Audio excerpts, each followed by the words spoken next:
This is James Wilson with MTB Strength Training Systems and BikeJames.com, and I want to go over some basic single leg strengthening exercises and, more importantly, show you the progressions that you want to use. And this is something that realistically a lot of people who are involved in strength training aren't aware of and don't really take advantage of, is the idea of progressions. And it's a lot like when you start studying a martial art. You start out at white belt level, they teach you the basic things that you need to know. Once you've mastered those basic things, they progress you to the next level where you build on those and lay the foundation for the next level, and so on. And so a lot of times when we're training in the gym, we're on the hunt, we're on the internet looking for the coolest looking exercise that we can find or the toughest exercise that we can do, figuring that cool and tough is best, when the reality is following a progression from simple to more complex and really spending the time that you need to at each level to master that level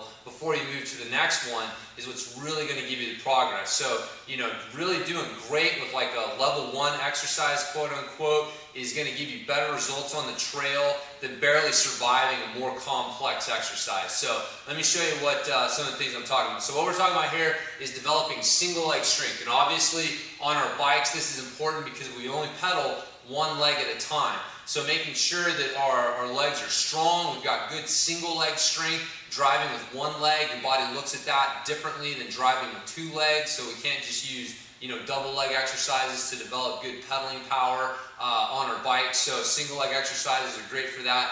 And in addition to that, single leg exercises will help you overcome strength imbalances. A lot of you are going to find that you're a lot stronger and coordinated on one side than you are on the other, which means that when you're on your bike and you're pedaling, you have one leg that is literally pedaling harder than the other leg. So you're missing out on some potential power and stuff from that weaker leg. So this will let you expose that weak leg and then work on it. So starting out with a basic exercise, one like a marching glute bridge. So let me show you how this works. You're going to lie down on your back. You're going to start with your feet about hip width apart. You want your heels about one hand length away from your butt, or you can set your knees at about a 90-degree angle and drop your feet. Either one of those is fine. Arms out to the side. What we want to do is draw the belly button in, get the abs nice and tight and braced, then squeeze your butt cheeks and get yourself locked out. Make sure at this position here, your belly button isn't the highest point on your body. You want a straight line right here. You've got the hips locked out and the belly button stays drawn in. You're going to keep your hips up high. You're going to slowly bring one knee in towards your chest, lower it back down, then slowly bring the other leg in and back down, and alternating back and forth. Like 8 to 12 reps is good on this exercise here. But what you got to watch is that you're keeping those hips locked out. Don't let the hips drop. So what we're doing is really working on this is an isometric strengthening of this locked out position. So now all of a sudden you're two legs up, but now you've got to hold yourself in this locked out position on one leg. So we're strengthening that position. Once you've done that, you've gotten good at that, you can go to a single leg hip lift. So what you're going to do is you're going to straighten one leg out now. Now what we're going to do is raise ourselves up off of the ground with one leg. And you can see I got to hit this lockout position nice and strong. So if I didn't spend time with the marching glute bridge getting strong in that position, then I'd have trouble when I'm doing the single leg hip lift, really getting the hips at full extension and locking it out and holding it with the hips. So that's your single leg hip lift. You can make this exercise harder by bringing your hands in. So holding your hands across your chest is a lot harder than having your hands all the way out to the side. So this is your single leg hip lift. So once you've gotten the marching glute bridge and your single leg hip lift down, you can get up off the floor and start working on some standing exercises. So the first one I like to work on with people after they've gotten the single leg hip lift down is a reaching RDL, which stands for Romanian deadlift. Some people call this a stiff-legged deadlift. Whatever you want to call it, this is what it looks like. You're going to stand on one leg, nice and tall, get your balance on one leg. You're going to raise this back heel up towards the ceiling.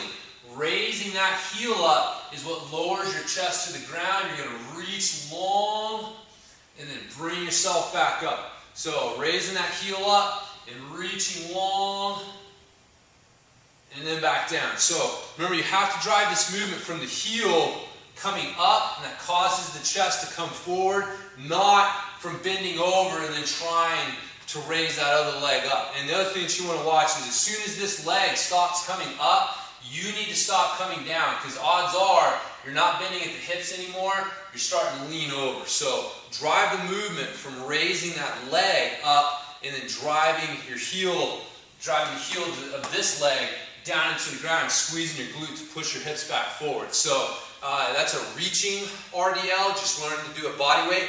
After you do that, you can add some load. Grab a dumbbell or a kettlebell, hold it in front of you. A couple different ways. I like to start holding it in front of you, bringing it down, and then back up. I tell people with this one, you want to try to keep the kettlebell as far away from the ground as you can. You want to lower your chest down to the ground, but keep the kettlebell away from the ground. So what I'm talking about, you don't want to reach for the ground. That's not the goal. The goal is to get down deep, but to keep your chest puffed out and your shoulders pulled back and down. And so if you're trying to pull the kettlebell away from the ground, as you lower yourself down, that'll help you keep that good upper back position while you're doing it.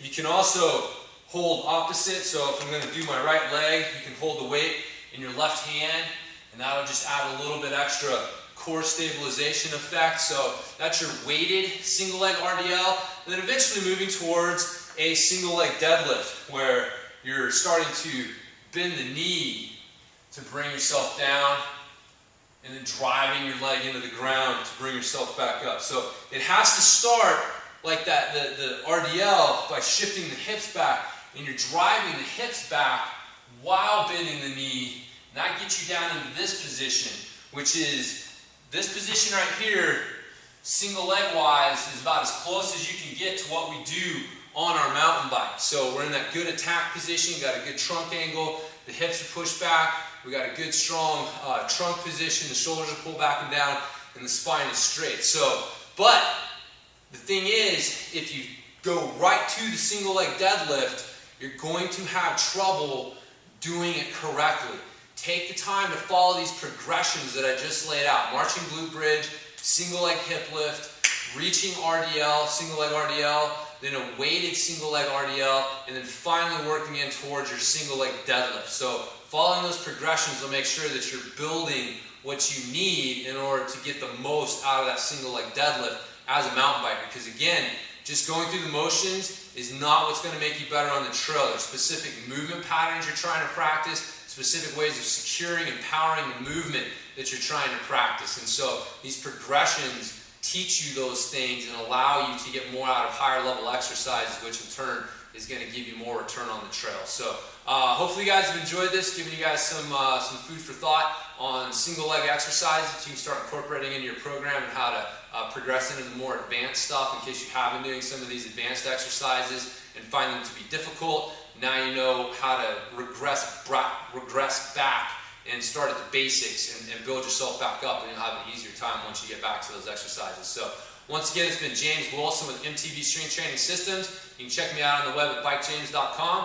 Hope you guys have enjoyed this training tip, and I'll talk to you in my next one.